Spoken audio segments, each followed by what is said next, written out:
Protecting the nation's secrets. How much classified information out there is really secret and why? Hello, this is John Hnatio reporting for the Objective News Network. Welcome to the final part of our series, Protecting the Nation's Secrets. How much classified information out there is really secret and why? So far, we have talked about the country's massive classification program and how it can be used for good or ill.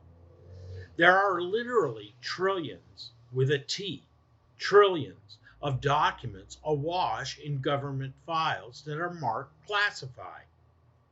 We've also demonstrated that how the classification system is used as a function of the moral backbone and virtuosity of our own leaders. We spent a little time on a real world and proven case where the system was abused.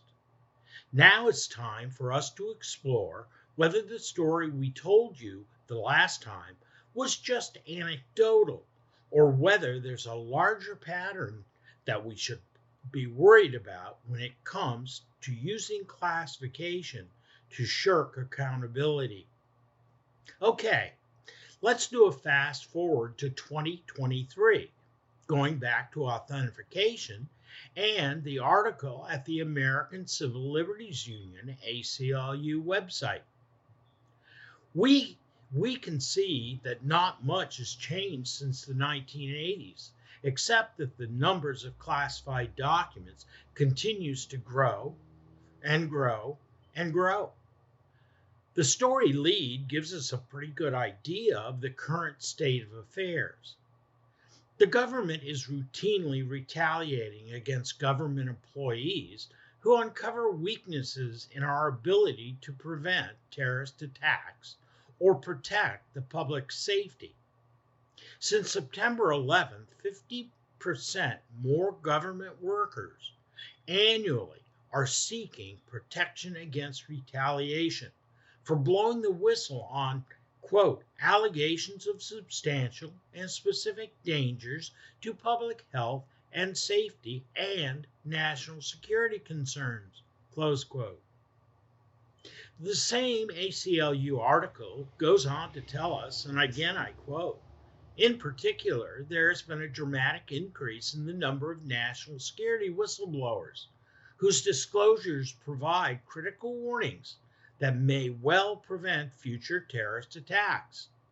These whistleblowers at great risk have faced retaliation and dismissal for confronting a government that would prefer to maintain the false appearance of security than to face the embarrassment of acknowledging its own errors. The article points out how difficult it can be to try and reconcile our leaders' repeated statements that they are doing everything in their power to keep us all safe while they punish and silence the brave few who have the courage to reveal the truth.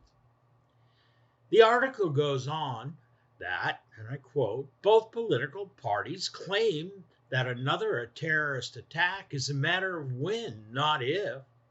It is therefore critically important that government employees have the ability and legal protection to identify malfeasance and misconduct in everything from airport security to customs to our ports, close quote.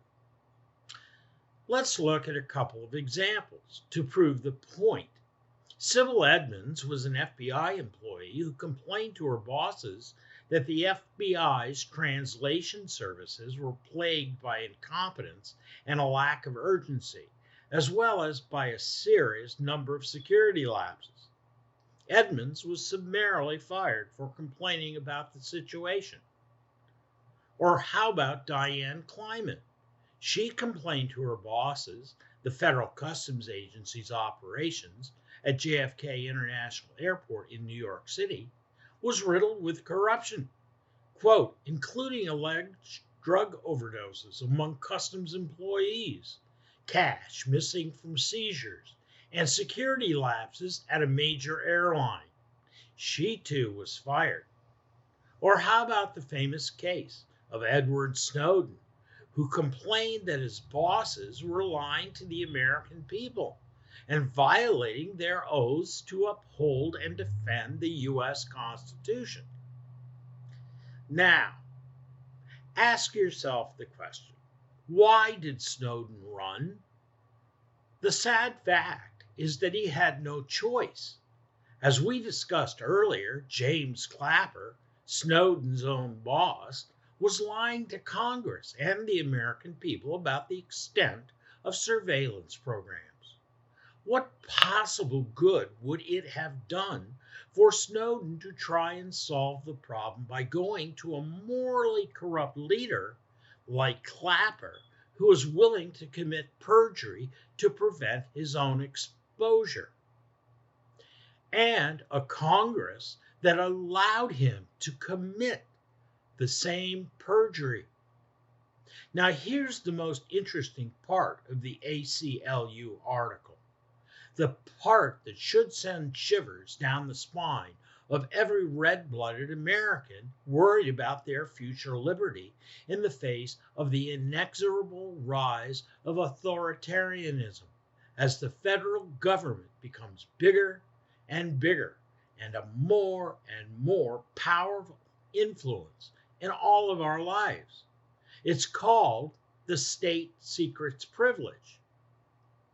The state secrets privilege allows the federal government to block the release of any material that, if disclosed, would cause harm to the national security. It's left up to our leaders and judges to determine what national security really means.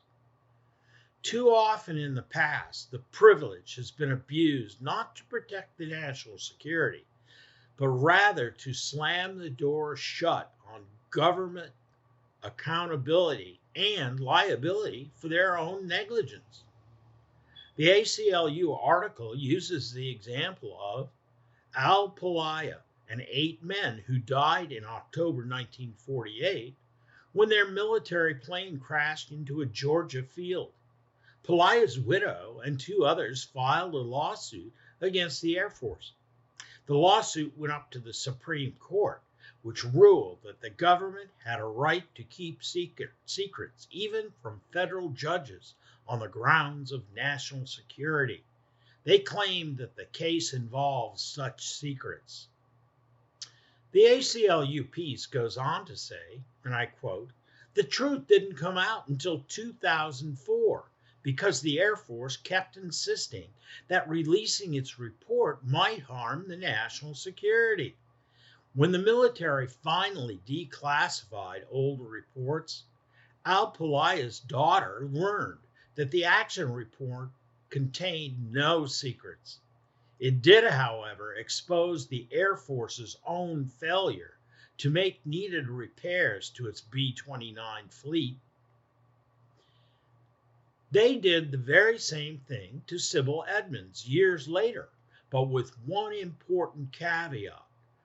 Public congressional hearings and all related documents were retroactively classified, even though all the information at issue had long been publicly available.